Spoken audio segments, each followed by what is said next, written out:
It takes a minute to get going. Okay. Here we are. So, hi, welcome to the Sensible Project Manager Hangout. This is Hangout number 18. We are having fun. There's been some technical difficulties. Abby has joined us. Abby, welcome to the Hangout. Hey, very excited. Good. And then the technical difficulties we had is that we're going to have a pre-game show on PM chat. And between you and Robert, it didn't quite work today, did it? No, you'd think with us both being Atlanta, it would have been a lot easier, but for some reason, the technical difficulties just got us today. Well, so we're getting started a little bit late, but today's topic is good versus great project management. This is based on a blog that Abby wrote, and you do go by Abby, right? I do. I go by Abby. Okay, great. So this is based on a blog post that Abby wrote and is actually posted on pmchat.net. You can find out there. And we'll talk a little bit about what she's written, and we're also going to try to get the PM chat involved. I think that they might have fun trying to find some leaders out there. Looks like we do have a couple visitors here, viewers listening to this at least. So on the PM chat, if you wanted to join in the conversation, hey, drop me a note and I'll even add you to. You can hop into the conversation here on the Hangout and talk to Abby together. And in between both Abby and I, as we're going through our discussion, we will try to bring as much chat in as possible. So sounds like looks like they might be getting going. Yep. Okay, so let's get started. So Abby, before we get into your post, just why don't you give us an introduction of what's Abby all about, what your experience is, and tell us a little bit about yourself. Sure, yeah. Well, I fell into project management kind of by accident. I was getting ready to go to grad school. I actually have a master's in fashion history and history and culture studies. Who knew? So I ended up getting a position working for a major corporation as a project manager in their web design division. So I've always worked, my experience with project management has always been within digital, within the interactive industry. So I've been working in it for about 8 years. I work right now at Nebo Agency, which is a digital marketing agency in Atlanta. We do both website design and development, but we also do online marketing. So I'm going to try really hard not to use a lot of acronyms because we love acronyms here. But basically, we do online marketing. So the projects that I manage are, they're more ongoing. We do some kind of one-off projects, and then we do a lot of ongoing projects where we have clients that have retainers that continue on an ongoing basis. So it's pretty interesting in terms of methodology. We really don't stick to a very specific methodology. We use a mixture. So I wouldn't say that we're waterfall. I wouldn't say that we're agile. We use a really hybrid form of that. Honestly, every single client is treated in a different way. We have kind of our basic process that we like to use, but because each project is completely different, we manage each project differently. And so it's whatever is the best methodology use is what you're going to run at the time.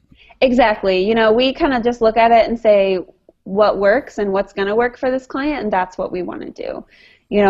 I want to make it as easy on my client as possible, and so sometimes that's providing really kind of a strict structure for projects, and then there are times where I want that structure, but it needs to be more, I don't want to use the word loose, but, we need to be a lot more adaptable and a lot quicker to adapt to the project. So it really depends on what we're doing and who we're working with and what our end goal is. Okay. Yeah. Well, I've got two questions unrelated to project management altogether. Sure. So you said that you're in Atlanta. I'm assuming that you're not. Oh,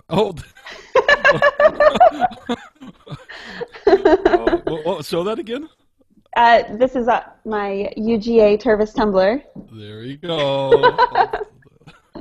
So, but from your accent, it doesn't sound like a normal or originally from the South. Is that correct? Well, I can talk Southern if you want. I mean, I can talk Southern if you want. Yeah. But no, my whole family is from Chicago. I've lived in Atlanta since I was 4, but most of my family has a pretty strong Chicago accent, so I think I'm pretty neutral. I've traveled around a lot. I've lived, in Japan. I lived in London for a while. I have a very basic, American accent. I got it. Okay, and then so that's that. I was a little confused there because I used to date a girl from Georgia, and she was a lot more Southern, wasn't she? She was total Southern. But okay, so that was totally. I'm sorry, I get distracted every once in a while, but okay. So I wanted to, if you would take a few minutes. It looks like they're just getting started in the chat. I asked the question on the chat, what is the difference between great and good? Mm-hmm. Let's hear from you. Again, if you would just kind of take a few minutes to review, don't read your whole blog post, but just review for us your thoughts. The kind of the, I don't want to go through the whole thing right away, but I want to go just the premise that you have and talk a little bit about the post itself. Sure. Well, from our perspective, I guess, I'm a little bit different of a project manager than, maybe you guys, are involved in the chat traditionally. I mean, I think I might be the only digital PM on there. But when we look at projects, we really look at it, what is the purpose of this project? What is the end goal? I want my clients to be happy, but honestly, if I have to choose between my client being happy and the project being a success, I'm going to go with the project being a success because that's ultimately going to make them happy. So, I mean, we run into instances we're designing a website and the client's, no, I want this button on my website to be blue, and we say, no, it needs to be red. It works for the end user. We're going to tell them that they need to do it red.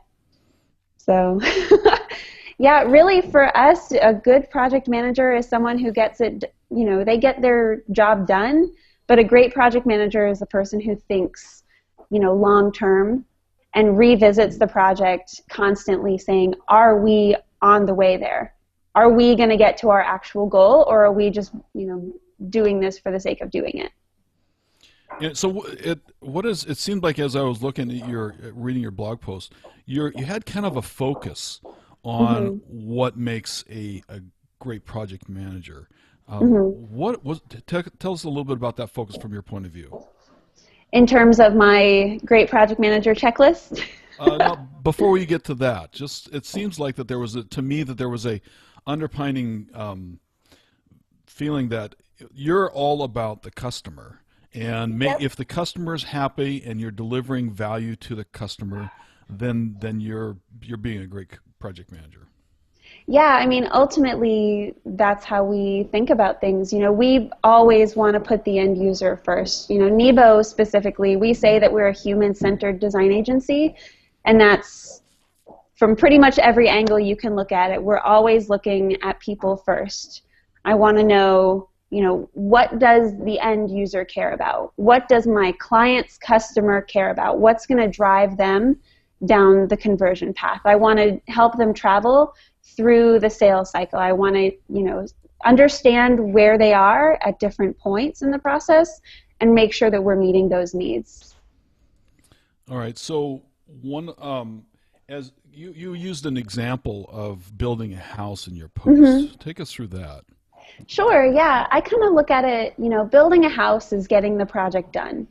Building a house is setting deliverable due dates. It's setting up meetings. It's really just building the skeleton of a project, but understanding once this project is complete, something is going to happen with this. People are going to use this. How are they going to use it? Why are they going to use it? What can I do to make sure that this house that I'm giving them, that I'm delivering with my project, how do I ensure that that house can really become a home? So I spoke before about how a lot of my projects are pretty much all ongoing. I have a specific set of clients and they're on retainer, and I work with them all the time. So it's not kind of just one-time project start to finish. It's ongoing, no end, basically. So when I'm looking at my projects, I really look at, where is this going to take them? And I know that I'm going to be there when it's done. I'm going to be the PM helping them, once this project is completed, turning it into the home. So I really want to be sure that we think through that whole process. As you relate that to the building the house, it's not just building it to the bare minimums. It's building it so that it's going to be great value. It's going to feel, you use the words, making it feel like a home, right? Exactly. So I mean, a good fine house is going to have just kind of the junky linoleum floors. That's fine. It'll do, but that's not really a home for what you're looking for. If you're having a house built, you want nice plush carpet, you want maybe nice tile floor in your kitchen. You really want to think ahead to what the project is going to be used for and what you can do to, once the project is complete, make it more customized and better for the end user who's going to be using and living in this home. Okay. You also mentioned in your post the importance of user experience. You referred to it as UX. Talk a little bit about that. Sure. That's again, we love acronyms. UX stands for user experience. It's really big in the design and just the digital arena as a whole. So UX is really, the core of it is thinking about the end user. Every decision you make when you're building a website or building a marketing campaign needs to always tie back to the end user. It needs to apply to them very specifically. You need to think about the end user, what sort of path they are going to take to arrive to your project. You want to think about where they are, and maybe they're coming in at a different point than someone else, and you really want to be able to understand what their motivations are. So we really think for us, user experience is understanding the whole buyer journey. Again, I work in marketing, so this is kind of our, understanding that whole sales cycle, from awareness to interest to consideration to purchase. Someone who is coming in at the awareness stage has a very different need than someone coming in for the consideration stage. Awareness means they are still learning. They don't know what they're getting themselves into. They're in the research phase, whereas consideration, they've already done the research. They're choosing between two options. You need to know how to speak to both of those audiences. So it's really understanding how people think, how people work, what they care about, what their motivations are, and then understanding how all the pieces fit together in the puzzle. And that could be tough sometimes to be able to understand how to please that the end user, and frankly, without going crazy on over the top, I guess, on the scope. Because sometimes one of the things that I was thinking about, if we're thinking about making the customer happy, and by the way, I completely agree that ultimately, when you're a great project manager, you are providing value to the customer. If we don't provide value to the customer, then why are we even doing the project? Exactly. So that's a very important thing.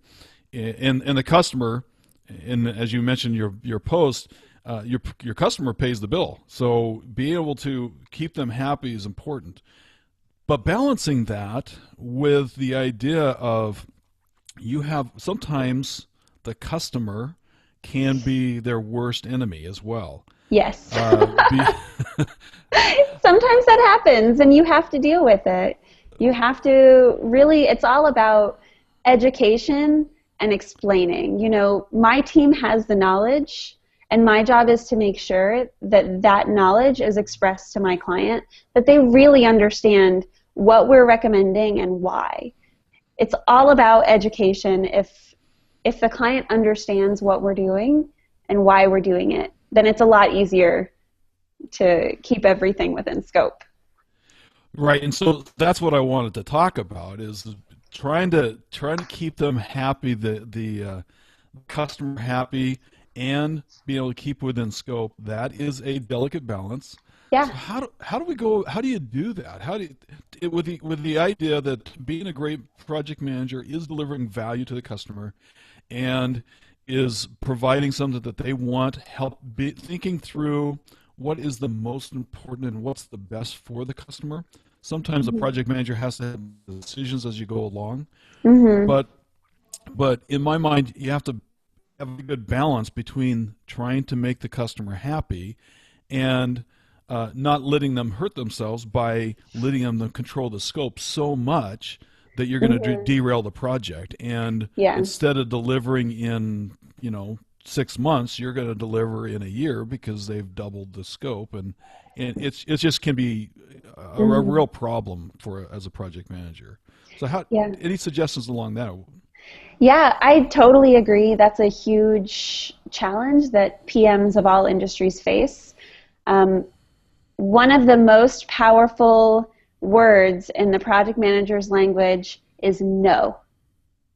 Knowing when to tell your client no is really important. Now, again, you have to be careful how you tell them no. I'm not just going to tell a client, no, that's a bad idea.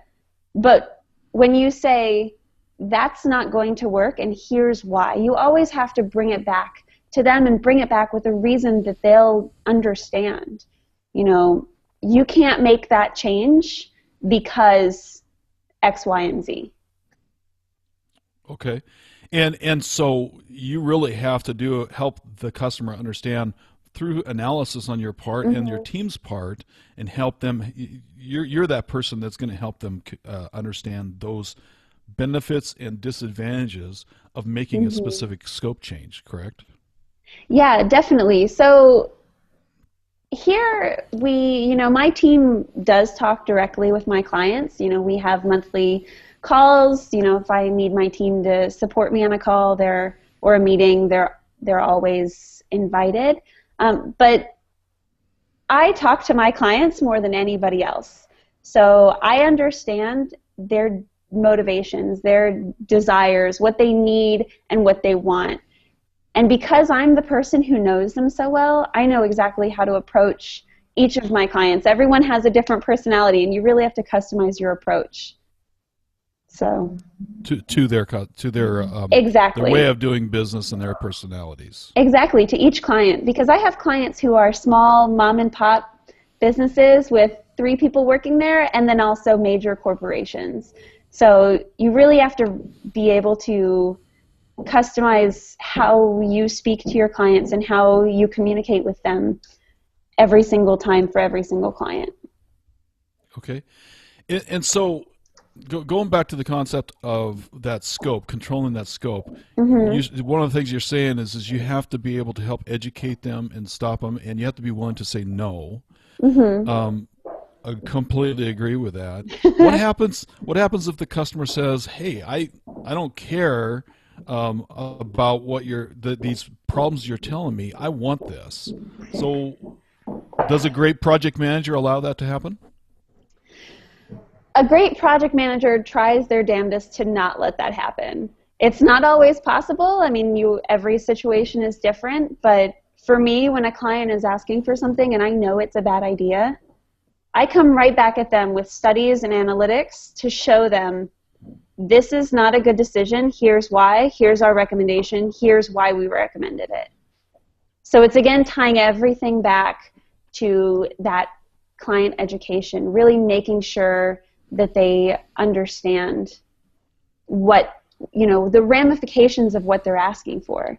If they're asking for a major shift in their marketing campaign and they want to target a new target audience that doesn't apply to them just because, you know, their VP told them to, I need to be able to explain to them, no, that's not a good idea. Here's why. Here's why that would be using your money inefficiently.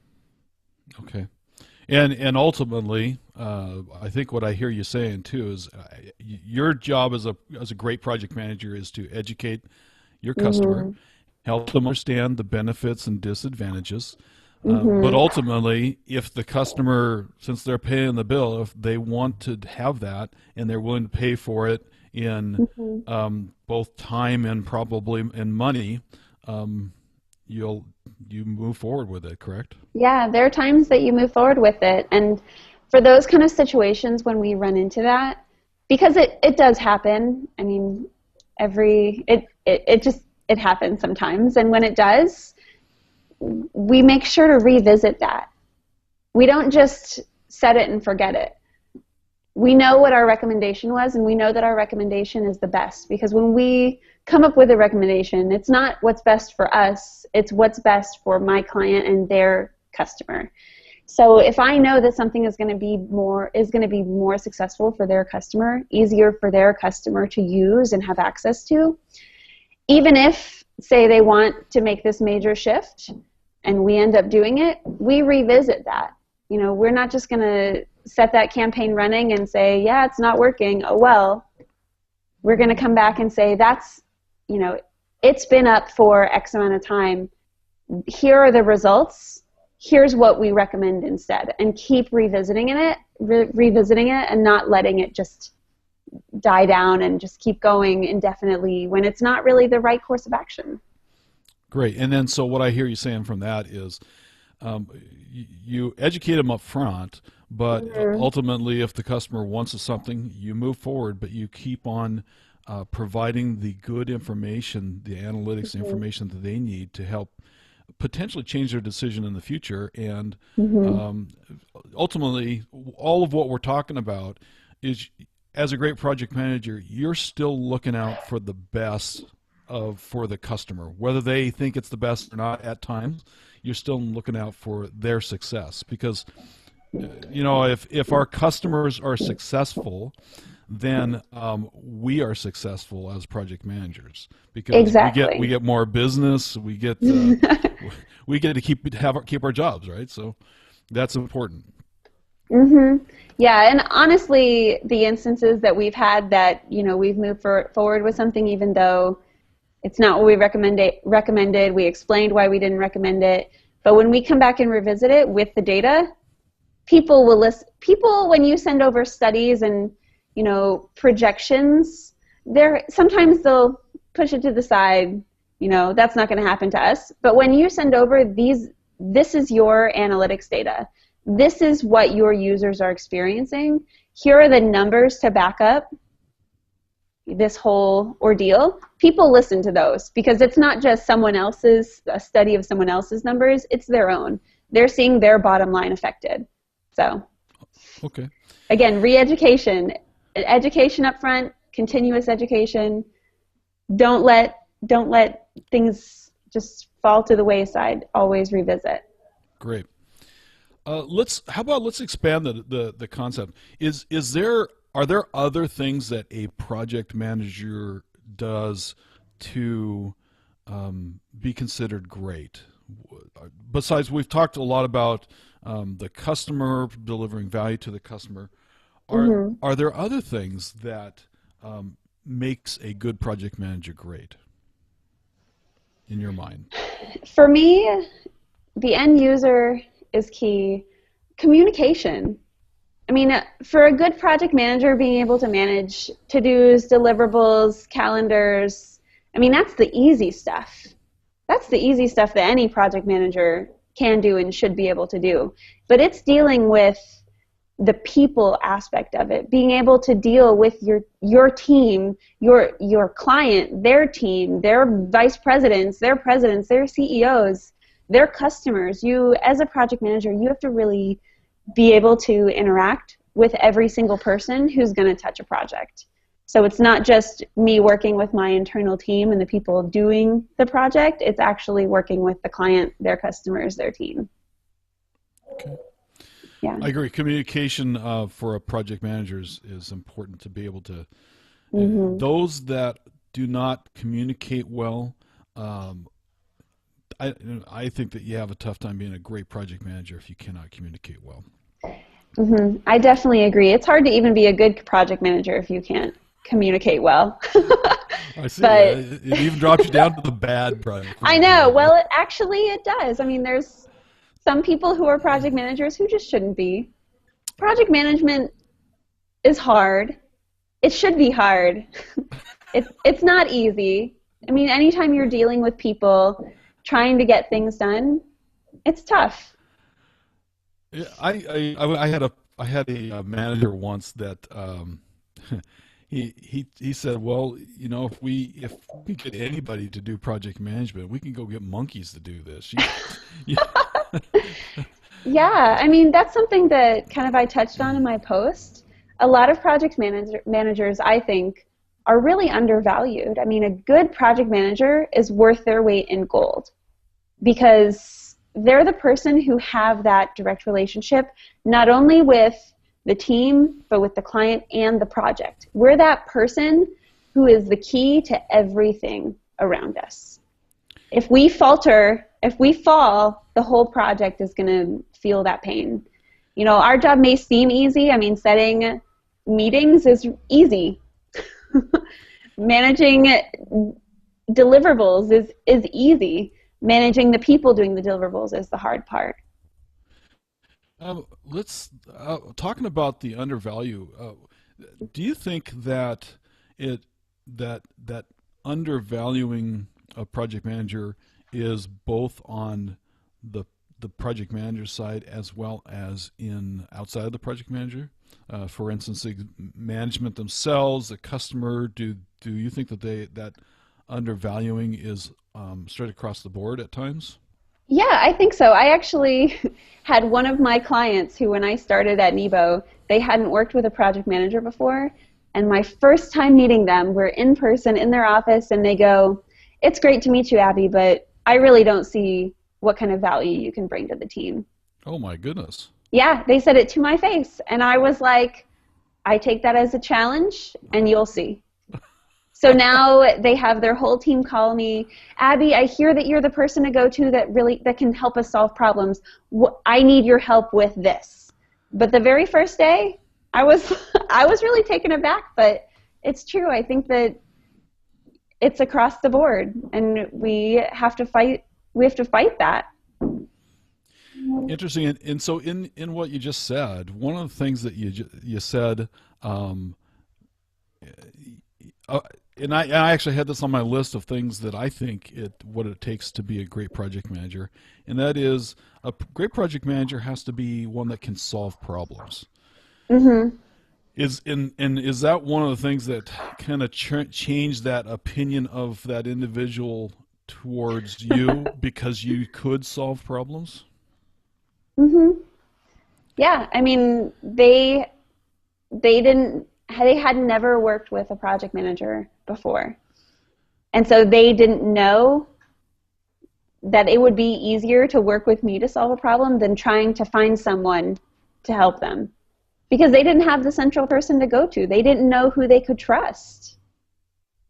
Right. And a great project manager is going to help, goes back to the communication as well. Mm-hmm. If you build a good relationship with your customer and your stakeholders, your team members, you're able to communicate with them. You build a good relationship with them.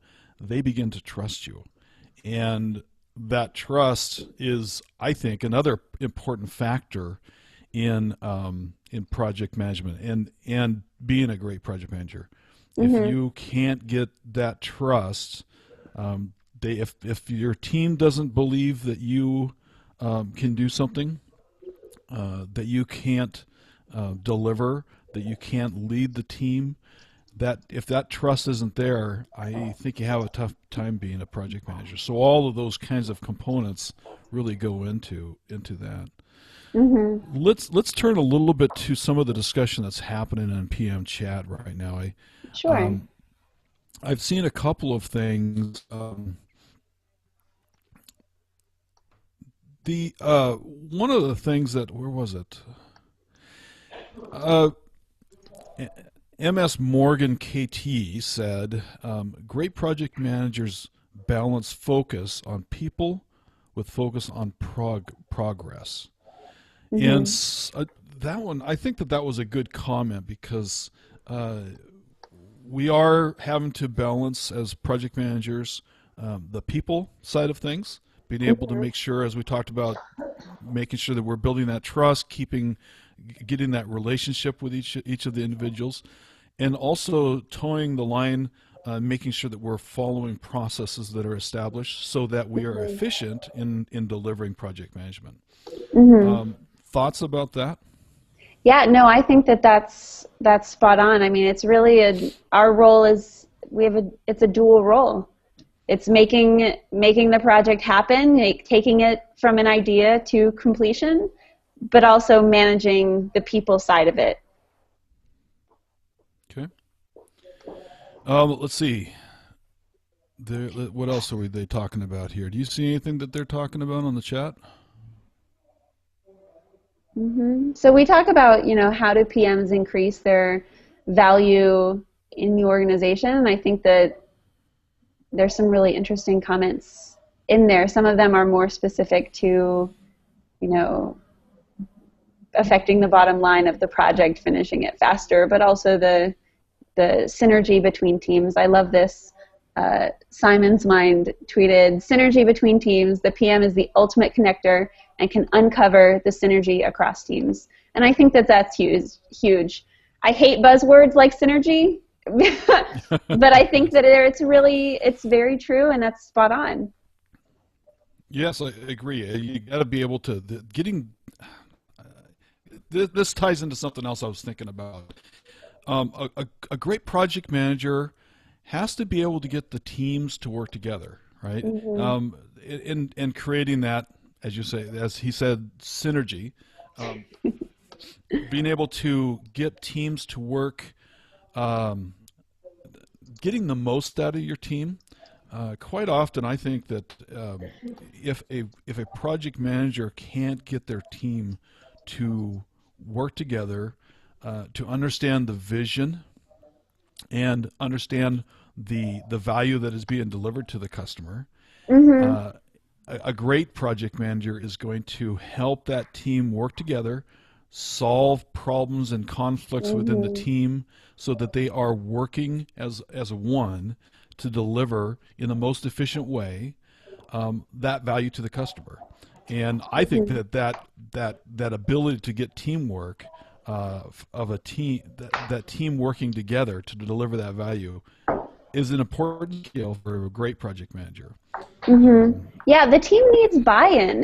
They need to see the work that they're putting into the project, see that it has value. It's really important.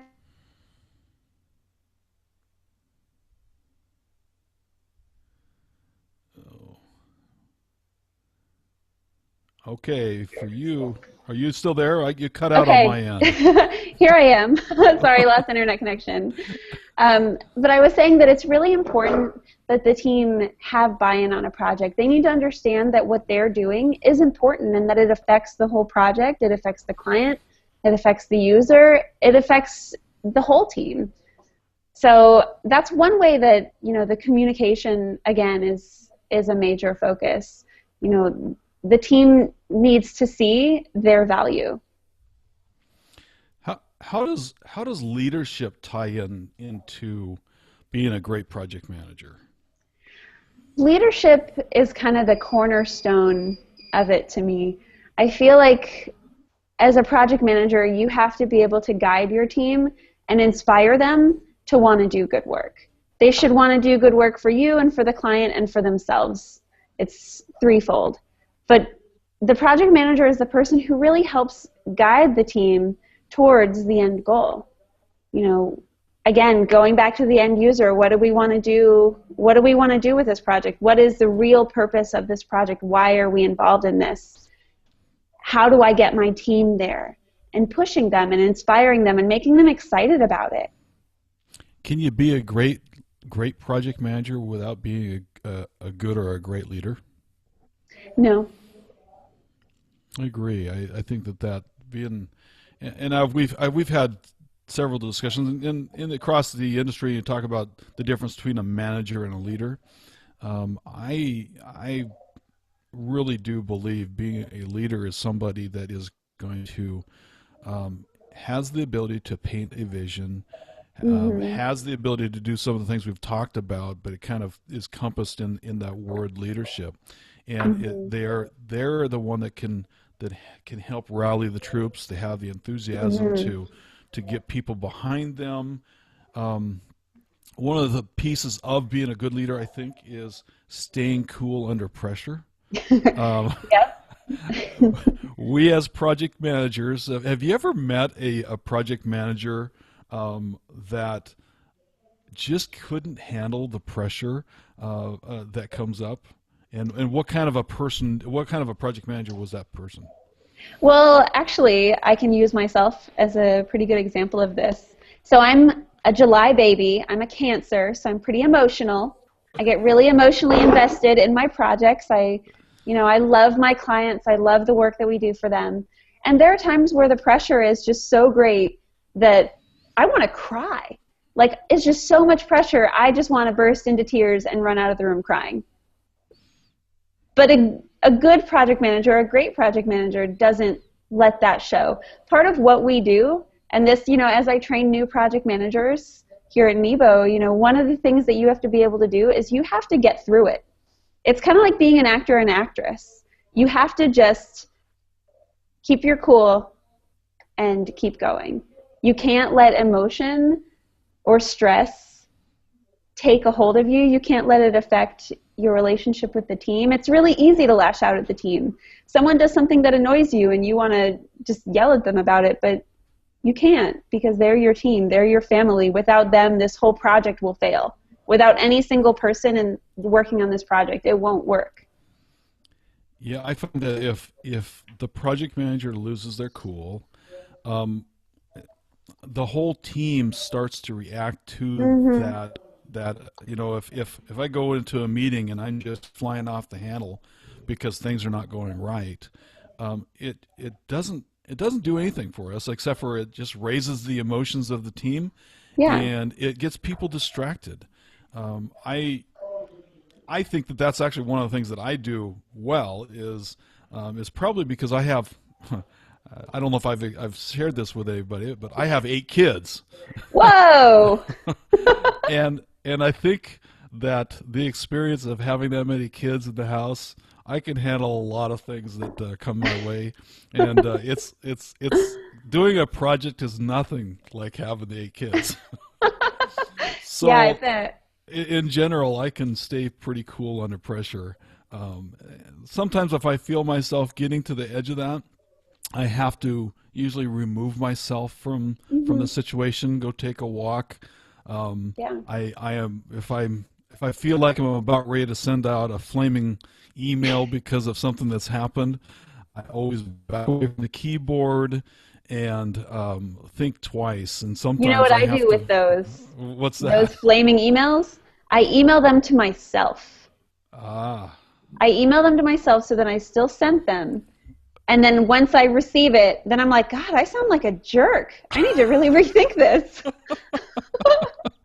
that's a great approach. Yeah, so it forces me to really see how other people would see me if I took that approach. Because like you said, when you lash out at the team, when you lash out at anybody, that affects their trust. And the team needs to trust their project manager. They need to trust the person leading this team. And if they can't trust them, then the whole project will fail. Yeah, I agree. It's that it you start to undermining the feeling that happens with around the whole team, and you just got to be able to keep your cool, keep going, keep people going through and moving on, and keep people's focus. Mm-hmm. What are the kind of things do you think is, from a characteristic point of view, that is important for a project manager to be great?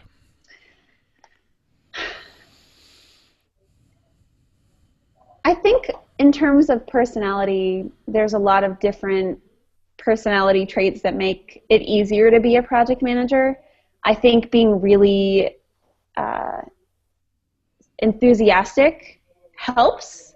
It's not required. You know, I've worked with project managers. I currently work with project managers who aren't, you know, Little Miss Sunshine. Hooray! It's the weekly status. You know, not every project manager is like that. That's kind of the approach I take, just because that's more my personality. But I find it helps. It really, you know, people feel more comfortable talking with me. You know, when there's a problem, they're comfortable to just come and say, hey, Abby, I'm really concerned about this. I really think that we need to talk about this and address this potential problem.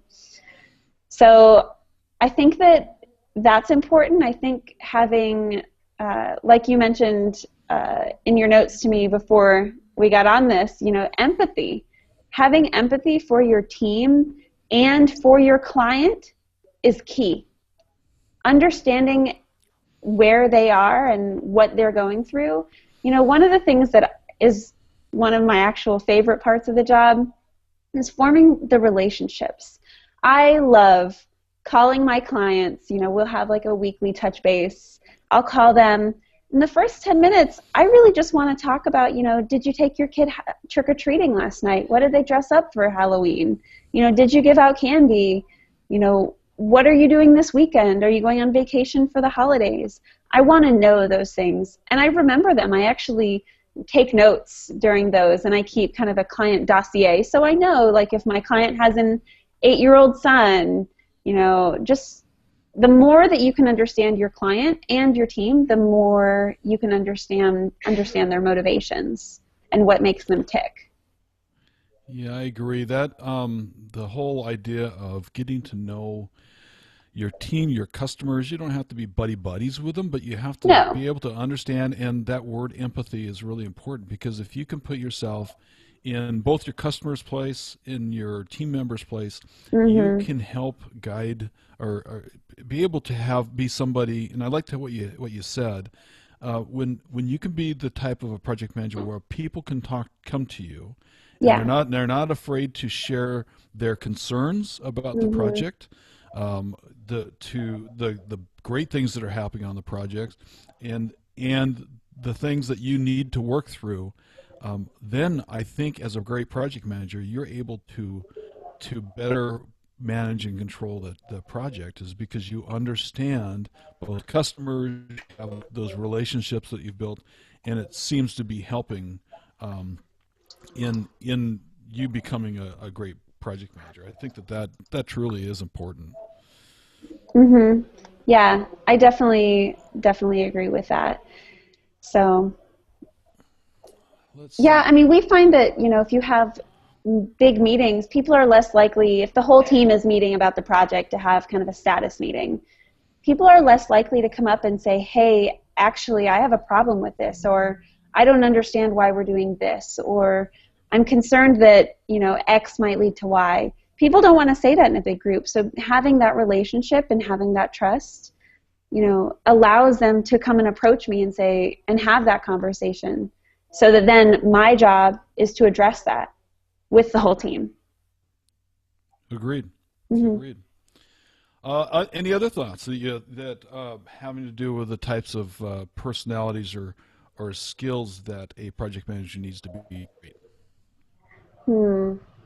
I think the inherent organization ability, I think that's something that you can give people tools to help them be organized, but for someone to be organized, it usually has to be a pretty natural ability of theirs. You know, I'm pretty type A myself. You should see my inbox. It's all color-coded and organized. I have folders for everything, and that helps me. You know, I don't lose emails. I don't lose where my projects are. I know where everything is at all times. And having kind of the inherent ability to just know what's going on and keeping on top of it is important. Great. Do you give lessons? Do I give lessons? Actually. Because I am far from, I think that I'm organized from a project point of view. But for instance, my email box, I am so far from email zero. Oh my gosh, inbox zero is my dream. I aspire for. Every day I go through and I'm like, I am taking care of everything in my inbox. I'm gonna get it closed down. I've hit it twice in my whole life. I think the only times I've ever hit it is when my email crashed because it had so much in there. I just went in there and it was either I lost the files. Oh, Mark, you need some organization. Oh God, you need like a color coding system or something. Oh, hey, help me with it, man. Help me. I need some help. This is like AA. This is one of those things that I am unorganized on a personal level, and I know it. Oh no, yeah, no. I'm a project manager through and through. My husband calls me and is like, "Hey, are we doing anything this weekend? My brother invited me to this." I'm like, "Okay, I'm the master of calendars at work and at home." He won't schedule anything without checking with me. Oh, and so he gets in trouble if he doesn't check with you first on those kind of things, I'm sure. Well, he doesn't get in trouble. It just, like, he doesn't write it down and he forgets about things. I don't forget about things. I don't know why, but... Well, see, I don't think... I do well in my projects. I think I'm organized well from the project point of view, but it's those things that... my inbox is the killer. I do have a system, but it seems to get in the way. It just gets blown away. I just keeping on top of it is kind of a tough thing at times. So yeah. So that's one of the things that I need to work on to meet our criteria. Yeah, organization and communication are two of the primary things that a good project manager and a great project manager both have to have. Great. All right, so let's go. Let's change this discussion a little bit. One of the things that you talked about in your post, actually, two things I wanted to talk about is first of all, you talked about. Let's talk about the challenges first for a project manager. We've covered a little bit, but when you're trying to be a great project manager, what are some of those challenges that we have to be careful about? There are definite challenges. You know, there's always the worry about, being late, going over budget, being over scope. Conflicts with your client is probably the scariest, or one of the scariest, major conflicts. And being wrong, I mean, that's a challenge. That's something, we face if we make a recommendation and what if it's wrong? What do we do? Yeah, I agree. Well, first of all, I'm hardly ever wrong. That's one thing. Oh yeah, I'm sure. I'll ask your wife. She'll tell me. She'll tell me for real. Oh yeah, she will. But yeah, there's a lot of challenges. Especially one of the things I was concerned most about. We talked a little bit already about is the fact that if we are so focused on making our customer happy, the potential for us to go to blow the scope out of the water and going over budget, that is a big concern for me. Yeah. I think that a great project manager is one that will be able to balance the budget, the scope, and the schedule well, and be able to still deliver value and manage the customer that way. But those are two challenges. Let's talk about your checklist, your great PM checklist. Yeah. That you talk about. Sure. Yeah, I mean, for me, the first thing is, like we talked about earlier, did this solve a problem? Did you lead the team to actually solve the problem? We're not in the business to just do work. I don't want projects just to make money. Our projects are really to make a difference and make an impact. And when we look at projects, we say, is this project going to make an impact? Do we expect an impact? Why? And then at the end of it, did it make an impact? Did it solve the problem? So those are kind of two of the main ones that I look at, impact and solving the problem. You know, that goes along with, did it solve the needs of my client? Did it answer their questions? Did it solve their concerns? And then also, you know, are we proud of it? Are we proud of the work? I really want to do work that my team and myself can really, at the end of the day, say, yes, I did that. You know, one of the projects that we've done, which I'm really proud of, it's called rescuepledge.org.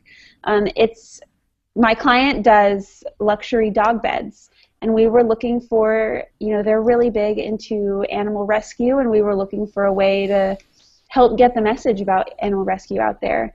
And so we came up with the idea of rescuepledge.org. You know, we use social to help form relationships online and help people understand the importance of rescuing a dog versus adopting from a breeder. And, you know, that project has won some awards, which is really cool, but at the end of the day, we're all really proud of that. That's something that we all care about, and we know that it makes a difference. And, you know, it's great for my client. It's great branding. It fits within their brand personality. You know, they love rescue animals. They really care about this. So. Oh, that's interesting. So before you go any further, one of the things that's interesting about that story, that concept, is I hear that the excitement that you have on that project was the excitement because you believed in the whole thing about rescuing the animals, or was it the belief that the solution that you were delivering for your customer was so good, or was it a combination of both? Yeah, it's definitely a combination of both. I mean, here at Nebo, we're a dog-friendly office. We love animals, so that's really big for us anyway. But, you know, really knowing that this course of action, this idea, this concept that we have, taking that all the way through the process to completion and seeing the success that it's given the client and given the animal rescue community is huge. Yeah, you know, we're excited about that. We love puppies, but we also love doing awesome work. Well, okay, so then we are getting close to the end, so I think I'd love to end on this concept, the whole idea that one of the key pieces of being a great project manager is you have to love you have to believe, you have in the thing that you do. If I am a project manager of something that I don't believe in, if from down deep in my heart, I am probably not going to do a good job for that. I might get the solution delivered, but if it's something that I don't have a lot of excitement about, that's going to show through. And the fact that this is a solution that you believe in, and it's for a cause that you believe in, I think that helps towards us becoming great project managers. And if we find ourselves in the position where we are not enthusiastic about the thing that we're doing, the value we're delivering, then we probably need to switch and get ourselves in a position where we can have that kind of excitement. Yeah, I agree. And puppies are really easy to get excited about. I wish that all my clients dealt with puppies. You know, I have some clients who are kind of more traditional, quote unquote, boring industries, but those ones are just as exciting as puppies. You know, B2B can be fun, and that's what people don't realize. Yeah, I agree. Yeah. Well, Abby, thank you so much for spending the time. I did enjoy your post. It was a great discussion. Thank you for finding the time to be able to spend some time here on the PM Hangout. And any last comments or thoughts before we leave? Everyone who's listening to this, go to rescuepledge.org. Take the pledge. Great. Had to plug my project. Everybody cares about puppies. I will put that into the show notes, and we'll send people to rescue. What is it? What's it called? Rescuepledge.org. Rescuepledge.org. Great. Yep. Great. Sorry, I had to plug it. I love it. That's perfect. Here's the challenge to everybody then is figure out, do the analysis within yourself. Figure out if you are, you meet the criteria for being a good project manager or a great project manager. And if you feel like you're not a great project manager, do those things that introspectively to figure out what is it you need to do to become a great project manager, and go do it. Yeah, do it. And go rescue a puppy. Thank you, Abby. Have a great day. Awesome. Thank you. All right. Bye-bye. Oh.